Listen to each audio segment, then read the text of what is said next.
এই গরমের দুপুরে বাইরে বেরোনো তো জাস্ট ইম্পসিবল, তাই কাজের সূত্রেই বাইরে আজকে বেরোনো হয়েছিল।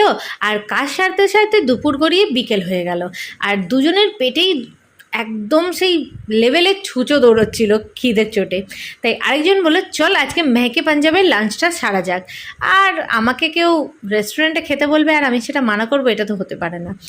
তাই চলে গেলাম মেহকে পাঞ্জাব। আর মেহকে পাঞ্জাবের এই ফিশ ফ্রাইটা আমাদের দুজনের মোস্ট ফেভারেট, কোনো দিন ট্রাই করতে পারো। আর নর্মালি নিয়েছিলাম ফ্রাইড রাইস, চিলি চিকেন।